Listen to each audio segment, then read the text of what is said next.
Jadi maka kalau bapak ibu pengen masuk surga, harapan doa kita Rabbana atina fid dunya hasanah wa fil akhirati hasanah. Mau masuk surga kita, maka dua ini yang dilengkapi, iman dan juga amal. Iman kita tingkatkan dengan cara pengajian, dengan cara tadabbur, dengan cara tafakur. Amal soleh kita tingkatkan. Yang hablum minallah udah cakep, kita perindah lagi. Yang hablum minanas belum terpenuhi, kita segera cicil sedikit-sedikit. Enggak bisa orang tiba-tiba habis rampung ngaji kita subuh, ibu bapak pulang ke pengajian langsung jadi orang soleh. Enggak. Soleh itu butuh proses, butuh waktu, pelan-pelan. Kita butuh riyadhah, butuh latihan.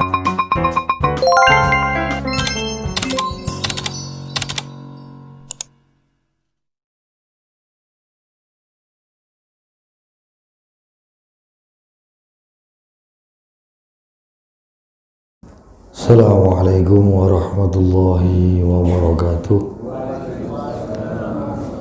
Alhamdulillahi wa kafa. Wassalatu wassalamu ala sayyidina Muhammadil Mustafa wa ala alihi wa sahbihi ahli sidqi wal wafa. Allahumma salli wa sallim ala sayyidina Muhammad wa ala alihi wa sahbihi ajma'in.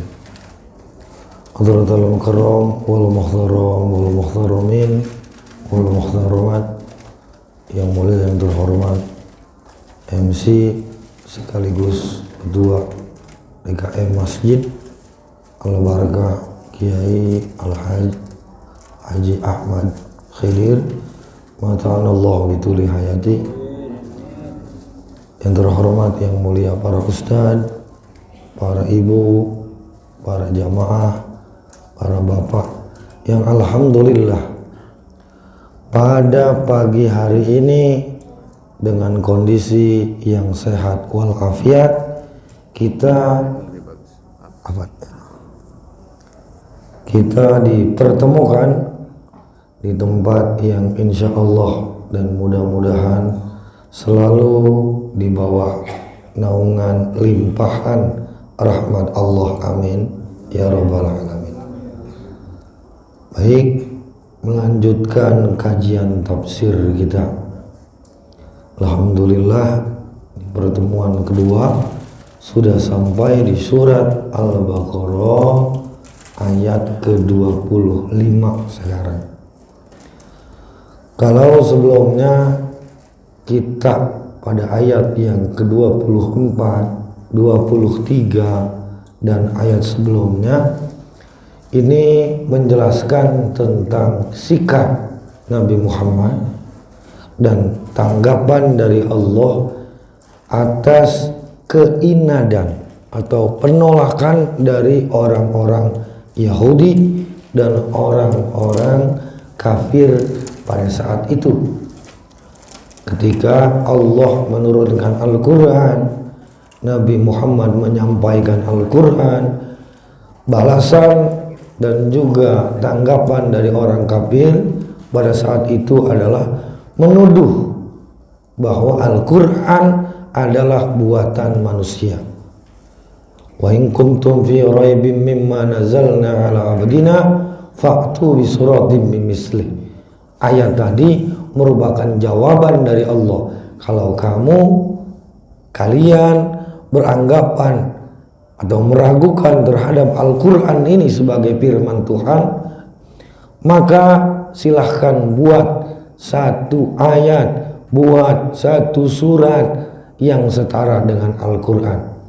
Walaupun pada hakikatnya kalian gak bakal sanggup dan gak bisa, biarpun udah bergabung jin dan manusia. Nah, pada ayat ini yang ke-25 menjelaskan tentang berita dari Allah. Allah memerintahkan kepada baginda besar Nabi Muhammad Sallallahu Alaihi Wasallam untuk menyampaikan berita gembira terhadap orang-orang yang beriman dan orang-orang yang beramal soleh. Baik, sebelum kita masuk ke tafsir, saya bacakan dulu ayat Al-Qur'annya, baru setelah itu dimaknakan dan diterjemahkan secara ijmali. Bismillahirrahmanirrahim. Wa basyiril ladzina amanu wa 'amilus shalihati anna lahum jannatin tajri min tahtihal anhar. Wa basyiri, dan sampaikanlah wahai Muhammad. Di Allah memerintahkan kepada Nabi Muhammad untuk menyampaikan kepada siapa? Allazina amanu wa 'amilus shalihat, pada orang-orang yang beriman. Satu, wa 'amilus shalihat, dan orang-orang yang beramal soleh.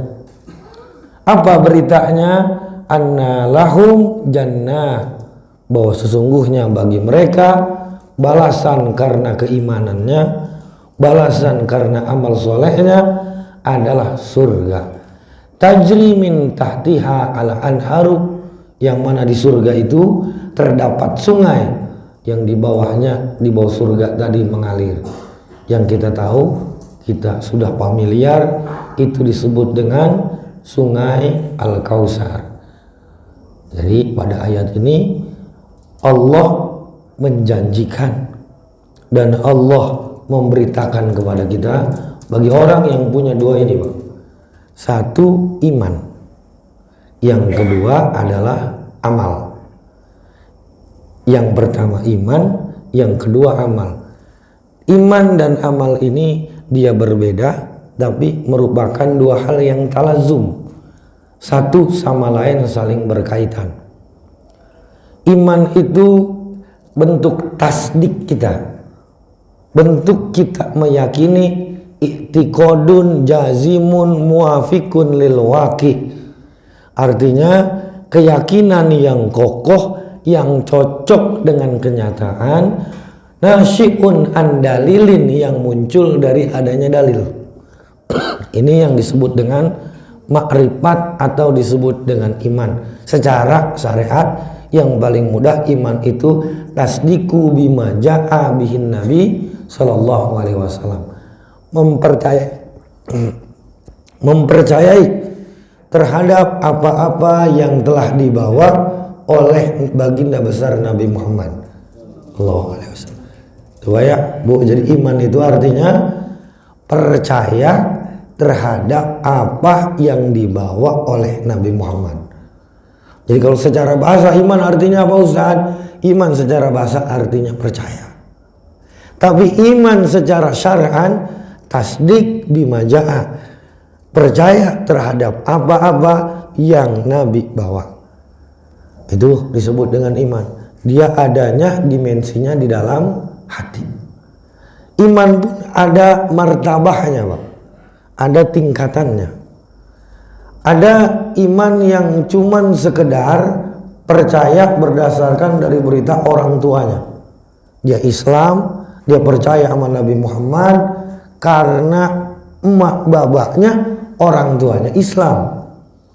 Kalau andai kata dia lahir dari keluarga yang kafir, maka kemungkinan besar dia juga tetap dalam keadaan kafir.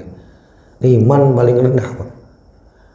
Yang kedua, di atasnya ada imanu ilmin, iman yang berdasarkan pengetahuan, lewat pengajian, lewat datang ke majelis taklim, lewat ikut pengajian, baik pengajian subuh, pengajian sore, atau ba'dal jum'ah, belajar di sekolah tentang sifat 20, tentang kepercayaan kita kepada Allah. Nah, iman kita yang dibangun dari ilmu pengetahuan inilah yang disebut dengan imanu ilmin, ilman yang ada ilmunya.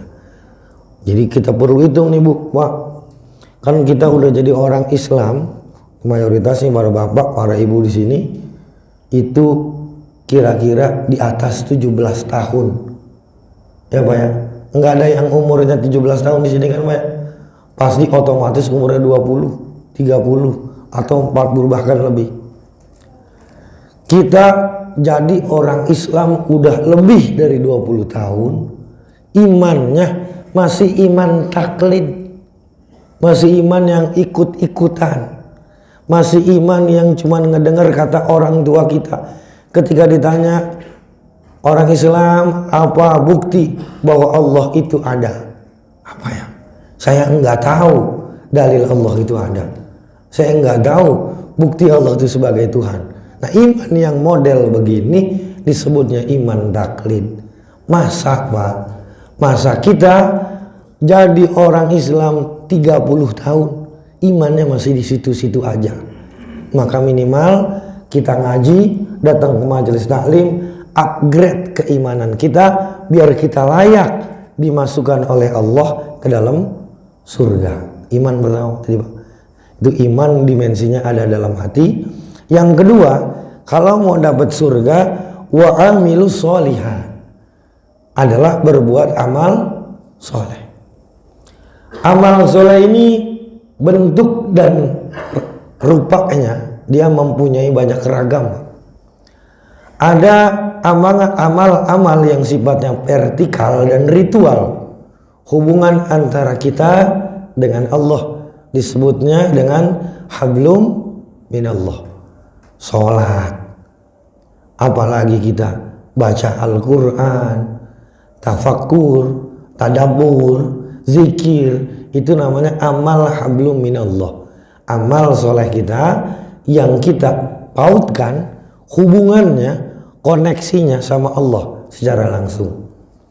Ada juga yang kedua namanya amal hablum minannas, amal yang kaitannya hubungan sesama manusia. Dua ini kudu komplit Pak.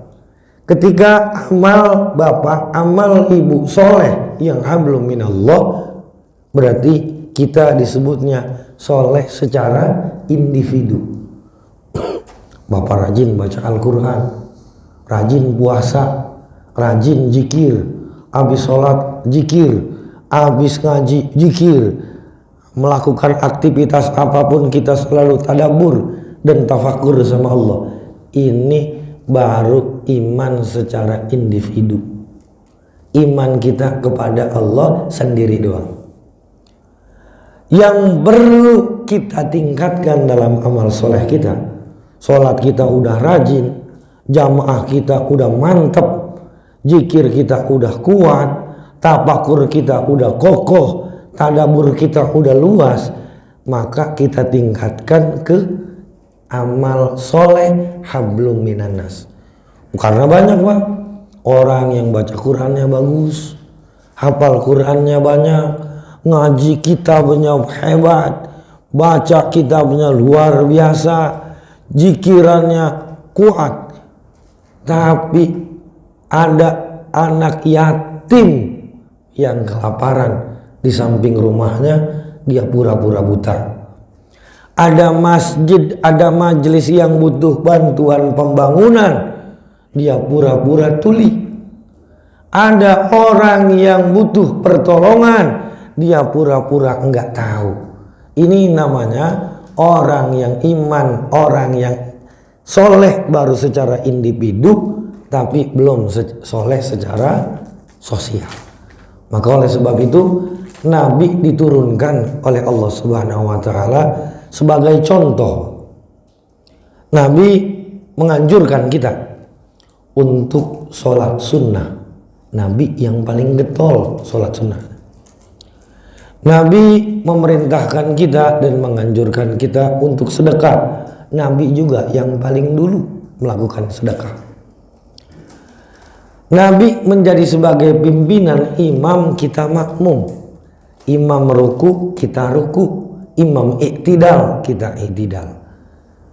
Nabi sebagai figur, ada satu hadis yang mana dalam hadis ini sangat menggambarkan bagaimana solehnya Nabi Muhammad, bagaimana hebatnya beliau ketika bersikap kepada sesama manusia. Dalam Sahih Bukhari ada satu riwayat, beliau ketika datang ke rumah salah satu sahabatnya, yaitu Anas bin Malik dan juga Abi Thalha. Di rumah itu Pak, ada orang-orang tua, ada ibu-ibu, juga ada anak kecil. Anak kecil ini dia disebut namanya Abu Umair. Anak kecil umur 3 tahun namanya Abu Umair. Ketika dia lagi main, ini orang dewasa di sekitarnya nggak ada yang peduli, Pak. Dia main sendirian. Orang dewasa ada yang ngobrol, ada yang taklim, ada yang ngaji, nggak dipedulin itu anak kecil. Tapi ketika Nabi lewat, Nabi masuk, tiap Nabi lewat ditegur, itu anak kecil, Pak. Nabi selalu berkata, ya Aba Umair, ma fa'ala Nugair, wahai Abu Umair, apa yang Nugair lakukan? Jadi anak kecil itu, Pak, karena dia sendirian, terkucilkan oleh lingkungannya, Nabi lah satu-satunya yang mau ngajak bicara. Pada saat itu dia punya mainan. Mainan ini burung pipit kecil yang nemenin dalam kesendiriannya. Nabi yang pangkat derajatnya luar biasa, baik di mata manusia maupun di pandangan Allah, ngelihat anak kecil mau negor. Jadi apa yang kita ambil pelajaran dari hadis tadi? Sebagai manusia yang soleh, hendaknya memanusiakan manusia. Orang itu perlu diajak ngomong, orang itu perlu diajak bicara. Karena Nabi ajak ngobrol dari hari ke hari, tumbuh kesolehannya. Ketika Abu Umair ini umur 4 tahun, dalam satu riwayat hadis kitab lain dinyatakan dan diceritakan, dia sakit, meninggal. Dari orang tuanya ini lahirlah anak-anak soleh, lahirlah orang-orang yang hafal Al-Quran. Karena apa? Keluarganya diajarkan ta'amul, diajarkan cara bersikap, cara bergaul, cara menyampaikan Islam, bahwa Islam rahmatan lil alamin. Itu, Pak. Jadi jangan kita baru mau negor, baru mau ngobrol, baru mau berbincang kalau orangnya orang gede. Oh ya, kalau orang presiden kita ketemu, wah udah hormat betul. Ketemu bos, ketemu atasan, siapa? Baik, Pak. Udah nunduk kita, kalau bisa pala kita jedot ke ubin kita jedotin kali. Saking apanya? Saking tingginya derajatnya, padahal yang dia punya cuman harta. Yang harta itu enggak sampai ke kita, udah. Cuman kita idam-idamkan itu. Sampai harkat martabat kita rendahin serendah-rendahnya. Tapi coba lihat Nabi, enggak membedakan status sosial, enggak membedakan tua muda. Kepada yang tua Nabi hormat, kepada yang muda Nabi menyemangati, kepada yang kecil Nabi menyayangi. Ini bentuk ajaran hablum minan nas. Kita perlakukan manusia sebagaimana kita ingin diperlakukan. Jangan perlakukan orang lain sebagaimana kita tidak ingin diperlakukan. Itu kata Imam Ghazali dalam Bidayatul Hidayah, rumusnya hablum minallah dan hablum minan nas, terutama hablum minan nas itu mudah. Jangan sakiti orang lain karena kita enggak mau disakiti. Jangan kita mencela dan juga menghina orang lain karena kita tidak ingin dicela dan dihina. Rajinlah beramal baik, rajinlah beramal soleh, rajinlah memberikan kebahagiaan dalam hati orang lain, karena kita senang ketika kebahagiaan masuk di dalam hati. Ada amal soleh, Pak, yang sering luput. Bukan baca Quran aja yang pahalanya besar, bukan ngaji taklim aja, Pak, yang pahalanya gede. Ada pahala yang sangat besar. Di antara amal-amal ibadah itu adalah idkhalus surur fi qalbin nas, memasukkan kebahagiaan di dalam hati manusia. Nah itu. Jadi maka kalau bapak ibu pengen masuk surga, harapan doa kita, Rabbana atina fid dunya hasanah wa fil akhirati hasanah. Mau masuk surga kita, maka dua ini yang dilengkapi, iman dan juga amal. Iman kita tingkatkan dengan cara pengajian, dengan cara tadabbur, dengan cara tafakur. amal soleh kita tingkatkan, yang hablum minallah udah cakep kita perindah lagi, yang hablum minanas belum terpenuhi kita segera cicil sedikit-sedikit. Enggak bisa orang tiba-tiba habis rampung ngaji kita subuh, ibu bapak pulang ke pengajian langsung jadi orang soleh. Enggak. Soleh itu butuh proses, butuh waktu, pelan-pelan. Kita butuh riyadhah, butuh latihan. Kalau mampu total pada saat itu sekaligus, maka jalankan. Tapi ketika kita cuma mampu satu hal, satu amal baik, oh saya bisanya tiap minggu sedekah 5.000, alhamdulillah, konsisten gitu. Kita tingkatkan yang biasanya seminggu satu kali jadi seminggu 2 kali. Alhamdulillah, udah 1 tahun berjalan saya jamaah di Masjid Al-Barakah. Rutin saya selalu istiqomah sedekah 5.000 per minggu. Saya pengen ningkatin tahun ini nih biar jadi 10.000 per minggu. Itu namanya amal soleh. Ada peningkatan. Enggak stagnan di situ-situ aja. Itu yang jadi pembahasan ayat pertama, bahwa balasan bagi orang-orang yang iman, orang yang percaya kepada Allah, percaya kepada Nabi, percaya kepada kitab suci, percaya kepada para rasul, percaya kepada hari kiamat, percaya kepada qada dan qadar, dan amal-amalnya soleh, maka balasan bagi mereka adalah surga. Di surat yang lain, surat At-Taubah, Allah menyinggung innallaha ashtara minal mu'minina anfusahum wa amwalahum bi anna lahumul jannah. Allah ngebeli dari orang-orang mukmin, dari kita. Apa yang Allah beli? Apa yang Allah pengen tuker? Anfus wa amwal. Jadi 2 nih Pak. Bekal kita sukses dunia, sukses akhirat. 2. Yang pertama anfus, jiwa. Yang kedua adalah amwal. Anfus ini jamak dari nafsun, yang dalam terjemah bahasa Indonesianya adalah jiwa. Gambaran utuhnya jiwa, yang dimaksud jiwa di sini adalah karakter, kepribadian, pemikiran, ide, usaha, tenaga, upaya, bakat yang melekat inheren di dalam diri kita. Inilah yang disebut dengan anfus, modal kita nanti untuk masuk ke surga. Yang kedua adalah amwal. Amwal ini jamak dari malun yang artinya harta. Jadi Allah pengen ngebeli dari kita, pertama jiwa, yang kedua harta. Apa yang Allah beli? Amwal ini gambarannya kontrakan, perumahan, tabungan, rumah, kendaraan, apalagi uang yang kita punya, harta-harta yang melekat kepada kita, yang Allah titipkan, ini disebutnya amwal. Mau masuk surga, mau kita selamat dunia dan akhirat, mau kita jadi orang yang sukses, modalnya 2 tadi. Curahkan anfus, keluarkan amwal dengan keikhlasan. Itu ayat ke-25 menjelaskan tentang berita dari Allah tentang balas surga sebagai balasan bagi orang yang beriman dan beramal soleh.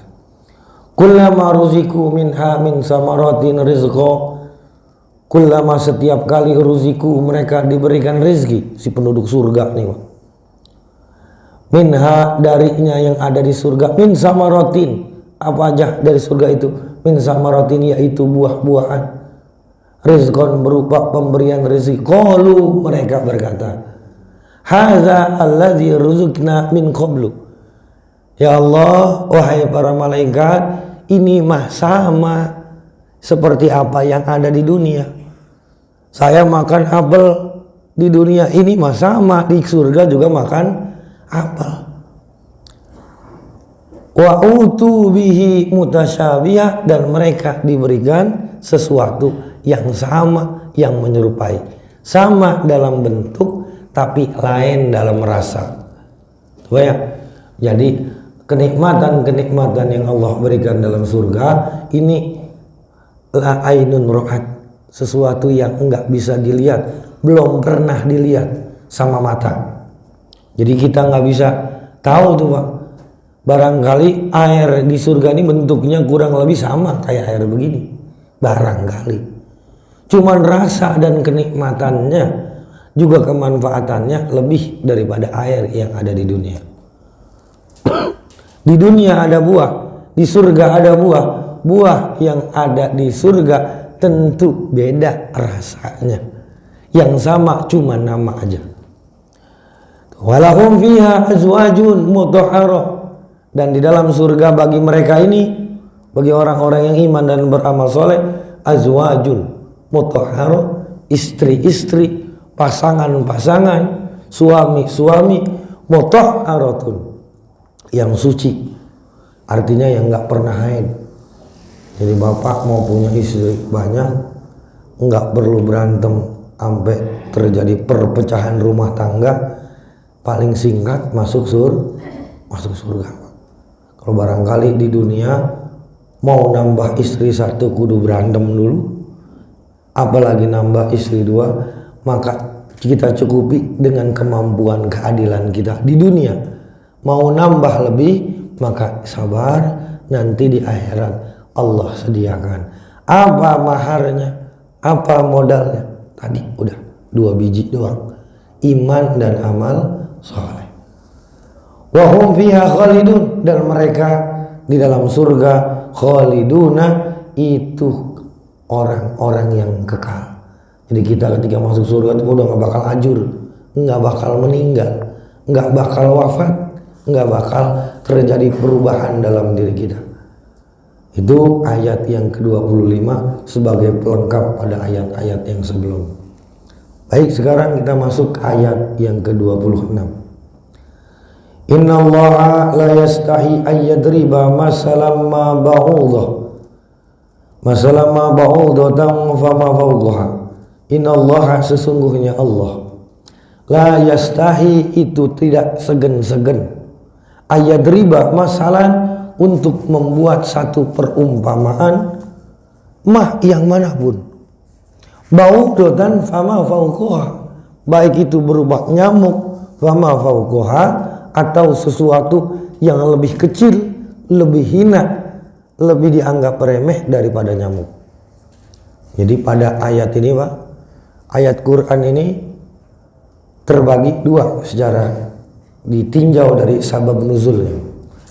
Pertama ada ayat ibtidai. Jadi ayat ibtidai itu Pak, ayat-ayat yang turun tanpa sebab. Jadi memang turun begitu aja. Yang kedua ada ayat sababi. Ayat sababi itu adalah ayat-ayat yang ada asbab nuzulnya. Di antara ayat yang punya asbab nuzul adalah ayat yang ini nih, ayat yang ke-26. Jadi pada saat ketika Nabi menyampaikan Al-Quran, di dalam Al-Quran disebutin lebah, anhal. Dalam Al-Quran disebutin laba-laba, ankabut.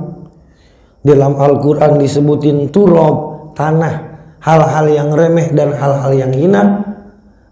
Nah, pada saat ini balasan dari orang kafir, balasan dari orang Yahudi, balasan daripada orang munafik ketika mendengar itu apa? Kata mereka, ngapain? Allah yang maha suci, Allah yang maha perkasa, Allah yang maha mulia, di dalam kitab sucinya malah membicarakan hal-hal yang hina. Lalu dijawablah oleh Allah, innallaha la yastai ayyadriba masal. Allah enggak segan-segan untuk membuat contoh perumpamaan, baik itu berupa nyamuk atau sesuatu yang lebih hina, yang lebih kecil, yang lebih dianggap remeh oleh manusia daripada nyamuk. Karena apa? Buat Allah, baik manusia, baik itu kebo, baik itu sapi, baik kucing, baik nyamuk, itu sama semuanya, sama-sama ciptaan, sama-sama makhluk. Nggak ada keunggulan di antara kita. Maka pada ayat ini selain menjadi jawaban hikmah yang kedua, ayat ini adalah fungsinya untuk mengajarkan kepada kita untuk mau mengambil ibarah, mau mengambil ilmu dari hal-hal yang kecil. Walaupun semodel kayak nyamuk bauldoh. Nyamuk ini Bang, kita lihat siklus hidupnya sebentar. Paling lama dia 8 hari sampai 14 hari. Dimulai dengan kehidupan dalam bentuk telur. Ketika telur dia jadi larva dia masuk ke dalam kepompong menjadi pupa sampai beberapa hari baru dia jadi nyamuk yang utuh. Dan hebatnya hikmah dalam nyamuk ini, ternyata ada makhluk yang gak punya tulang tapi bisa hidup.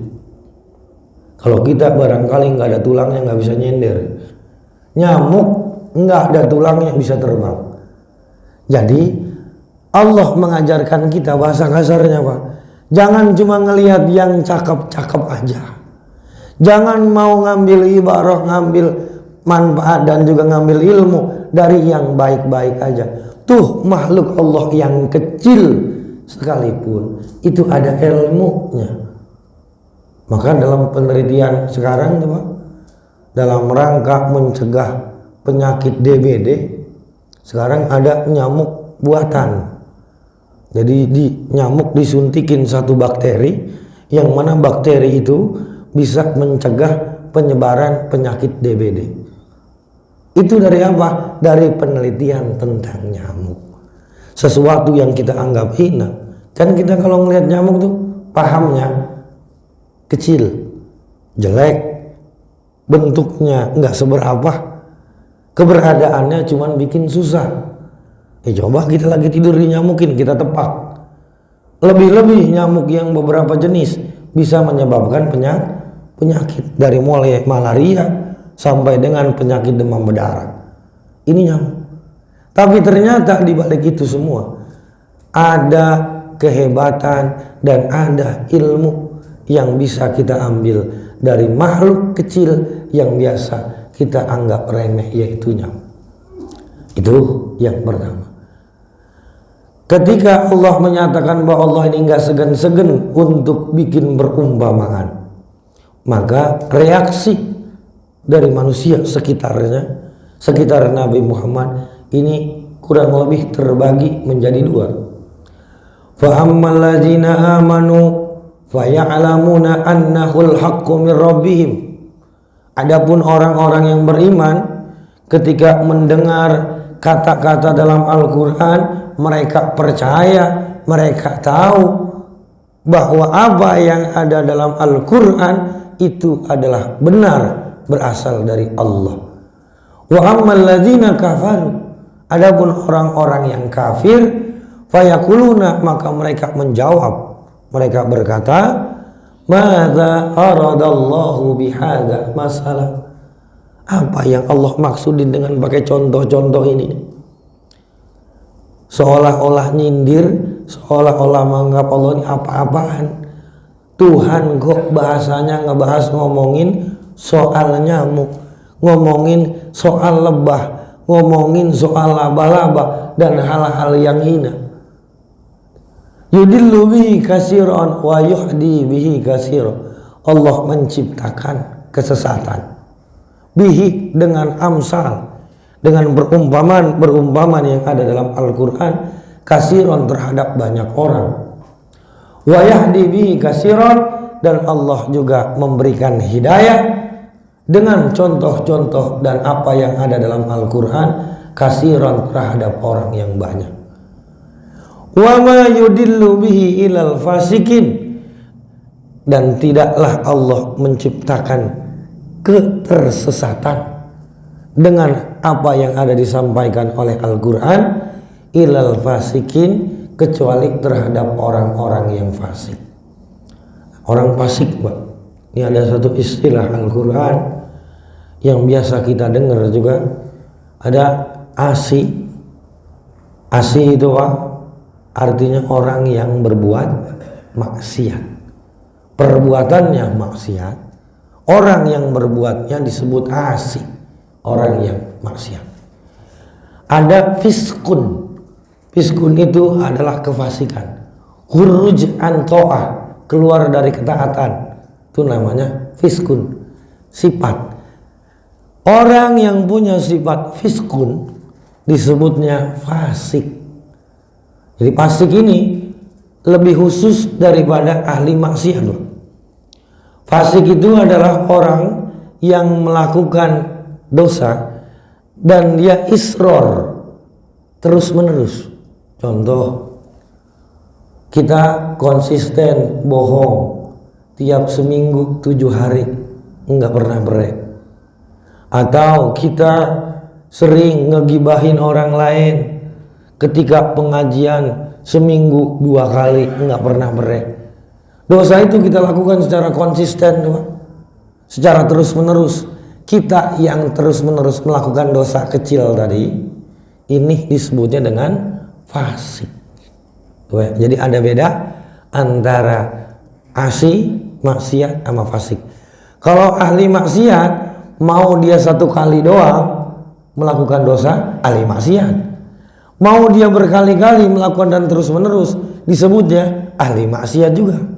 Tapi kalau fasik adalah bahasa khusus yang dilekatkan bagi orang-orang yang terbiasa berdosa atau pernah melakukan dosa besar kayak membunuh, merampok, berzina. Ini biarpun cuma sekali, maka dia sudah mendapat label fasik. Fasik ini, Pak, dalam fikih dia punya lawan, namanya adalah. Fiskun itu lawannya adalah. Fiskun kefasikan, lawannya adalah keadilan. Adalah ini akan berfungsi diantaranya ketika kita lagi menyaksikan isbat sidang Ramadan. Begitu juga ketika kita mau menjadi saksi pernikahan, atau kalau dalam fikih jinayah ketika dia menjadi saksi dalam majelis hakim. Persoalannya ketika seseorang tidak adil, maka dia fasik. Ketika dia fasik, maka dia tidak adil. Ketika seseorang ini tidak adil, maka kesaksiannya dalam pernikahan tidak dianggap. Ketika orang fasik menjadi saksi syahadah dalam isbat hilal Ramadan, maka kesaksiannya tidak dianggap. Maka oleh sebab itu kita perlu sadar dan perlu tahu kita ini udah masuk golongan fasik atau belum.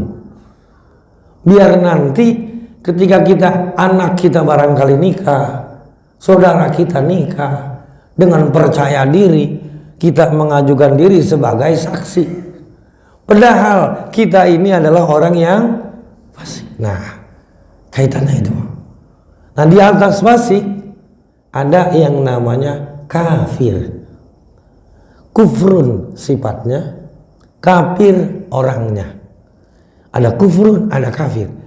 Kufrun sifat yang melekat sama orang tadi disebutnya kafir. Kufrun itu asal katanya, Pak, secara bahasa dia punya arti as-satru, menutup diri. Menutup diri dari apa? Menutup diri dari Allah, menutup diri dari keimanan. Maka orang yang menutup diri dari ajaran Nabi disebutnya kafir. Jadi kita ngomong kafir itu bukan bahasa kasar, halus betul, halus banget. Kita sebut kafir itu orang yang nutup diri. Kita enggak ledek dia sebagai orang yang jahat, kita enggak katakan dia sebagai orang yang biadab. Justru bahasanya lembut sekali Al-Quran itu. Nah, maka yang orang kafir ini siapa dia? Dia ini adalah orang yang melakukan dosa sampai dosa yang mengeluarkan dari Islam. Lebih spesifik lagi disebutnya murtad. Orang yang melakukan riddah, seperti contohnya sujud kepada sesuatu lain selain Allah, atau mempercayai ada nabi selain daripada Nabi Muhammad, mempercayai ada nabi setelah Nabi Muhammad. Maka oleh sebab itu teman-teman kita yang satu bangsa satu negara yang punya kelompok Syiah ini nggak bisa kita golongkan sebagai orang-orang Ahmadiyah yang mempercayai bahwa Mirza Ghulam Ahmad sebagai nabi setelah Nabi Muhammad ini nggak bisa kita golongkan sebagai orang Islam. Kenapa? Karena mereka mempercayai ada nabi setelah Nabi Muhammad. Tingkatannya Pak bukan lagi maksiat, bukan lagi kefasikan, tapi udah sampai derajat kufur. Nah ini Pak, bukan kasar kita. Silahkan kalau mau ikut Ahmadiyah, kita persilahkan. Walaupun jiwa sesama muslim tentu ya jangan. Cuman kita berdasarkan asas berbangsa, bernegara di bawah undang-undang dan Pancasila, hak kebebasan. Kita cuma bisa menyerukan dan berdakwah, kita nggak bisa memaksakan secara total. Oleh sebab itu, jangan sampai kita tertipu sama hal-hal yang sifatnya Islamik, bajunya kokoh, pakainya peci, pakainya mukena. Ternyata nabinya ada yang baru, yaitu Mirza Ghulam Ahmad. Coba kelompok Ahmadiyah. Ada masjidnya Ustaz? Ada. Sholatnya gimana Ustaz? Enggak jauh beda sholatnya kayak kita. Bahkan cuma syahadatnya doang tadi ditambahin. Nah itu diantara perbuatan-perbuatan kekufuran. Kata-kata kufur Pak, cuman dalam istilah syar'i ini dia dikonotasikan menjadi dua makna. Yang pertama kufur akbar. Kayak tadi itu kufur akbar ini kekufuran yang sampai mengeluarkan kita dalam agama Islam. Ada juga kufur yang asghar atau kufur shogir, kufur yang kecil. Di antaranya ini dosa-dosa yang tidak sampai membuat kita keluar dari Islam. Contohnya kufur nikmat atau melakukan dosa-dosa tadi kayak berbuat kemaksiatan, berbuat kefasikan, itu termasuk dari kata kufur, cuman kuburnya kufur yang kecil.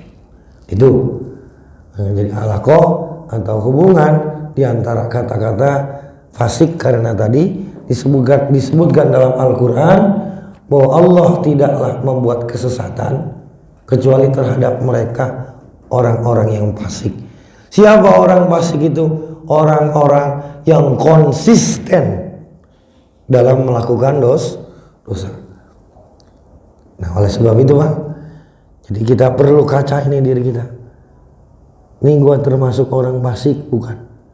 Kalau gua termasuk orang fasik, berarti saya punya potensi untuk keluar dari agama Islam. Saya punya potensi kuat untuk khuruj an ta'ah, untuk tersesat dari ajaran agama yang betul. Karena kalau kita udah rajin Pak, rajin zina atau rajin maling, rajin berbuat dosa, dosa itu jadi biasa Pak. Ketika dosa sudah jadi biasa, maka dia akan melakukan kekufuran atau perbuatan dosa yang lebih besar. Nah ini jangan sampai kita menganggap remeh dosa dan kesalahan, biarpun itu cuma kecil dalam pandangan mata kita.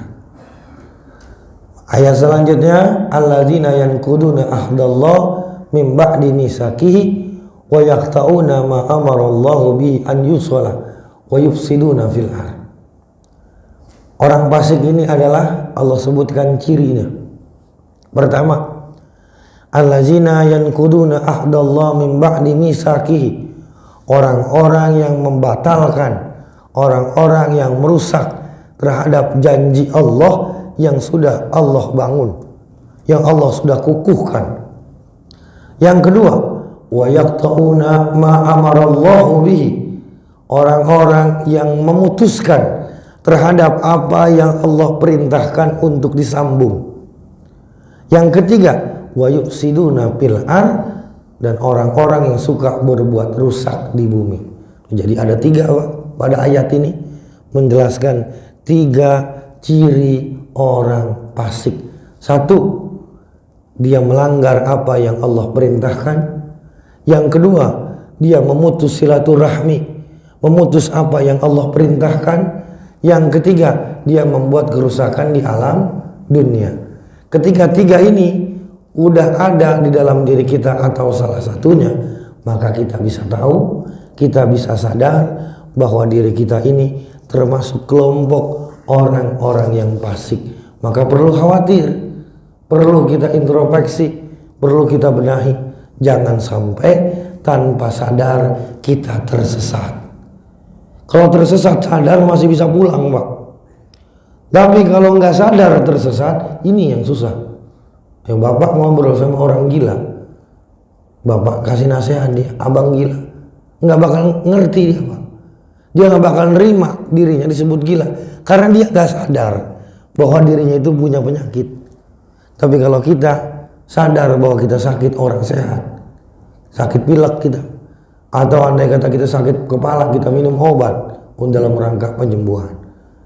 Itu jadi jangan sampai kita tersesat tanpa sadar karena jarang tadabbur, jarang introspeksi, jarang muhasabah.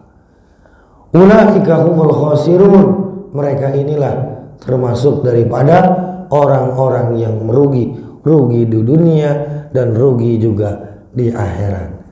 Ini adalah pada ayat yang ke-27 Allah menggambarkan tentang ciri-ciri orang fasik. Maka kita perhatikan apakah ada dalam diri kita ciri-ciri itu. Ayat selanjutnya, kaifa takfuruna billahi wa kuntum amwatan fa ahyakum summa yumitukum summa yuhyikum summa ilaihi turja'un. Artinya kaifa takfuruna, bagaimana bisa kalian berbuat kubur, kalian enggak percaya, kalian enggak beriman billahi kepada Allah, wa kuntum amwatan, padahal dulu kalian ini makhluk yang mati, makhluk yang enggak ada, fa ahyakum, lalu Allah adakan. Nah, kita kan pertama itu Pak, semuanya sama, semua yang hadir di masjid ini bahkan seluruh keturunan Bani Adam itu tercipta awalnya itu dari satu air mani. Setelah jadi air mani kita dari orang tua kita masuk ke dalam rahim ibu kita, diolah, barulah jadi segumpal darah. Dari segumpal darah, segumpal daging. Setelah segumpal daging, Allah tiupkan ruh di dalam itu ketika umur 4 bulan, 5 bulan, 6 bulan, sampai kita keluar dari rahim. Kita hidup jadi makhluk yang bersosial seperti sekarang. Jadi kita dari sesuatu yang mati terus kita hidup. Summa yumitukum, kemudian Allah mematikan kalian. Setelah kita hidup ntar dipinal, baik tua, baik muda, mau presiden, mau menteri, mau kiai, mau ustad, mau tukang gojek, mau tukang cilor, mau tukang es tebu, sama, semuanya ngerasain yang namanya mati. Dalam ayat lain, kullun nafsin za'iqatul maut. Summa yuhyikum, setelah Allah mematikan kita Pak, nanti di fase terakhir yaumul qiyamah, Allah bakal membangkitkan kita sama-sama, dihidupin lagi tuh kita. Summa ilaihi turja'un, kemudian kepada Allah lah kita akan kembali. Jadi pada ayat ini Allah sedang menyindir bahasa kita. Jadi bukan Allah nanya Pak. Kaifa di sini memang dalam bahasa Arab disebutnya isim istifham. Tapi enggak selamanya kata tanya di dalam bahasa Arab itu untuk mempertanyakan sesuatu yang tidak diketahui. Tapi justru ini mempunyai makna sindiran. Namanya istifham li taubih. Jadi bukannya Allah enggak tahu kenapa mereka enggak iman, bukan. Tapi Allah tahu, tapi Allah menunjukkan betapa buruknya ketidakberimanan, kekufuran yang ada pada mereka, padahal Allah udah bekali satu software yang luar biasa, yaitu akal. Kenapa masih kufur aja padahal udah dikasih akal sehat? Allah pun juga udah berikan. Sampai sana ayat itu kita pelajari yang terakhir ayat 28, merupakan teguran dari Allah dan juga sindiran bagi orang-orang yang kufur terhadap nikmat dan juga kufur terhadap Allah Subhanahu wa taala. Sampai sana ayat yang kita kaji, mudah-mudahan ada manfaatnya. Saya kembalikan kepada MC.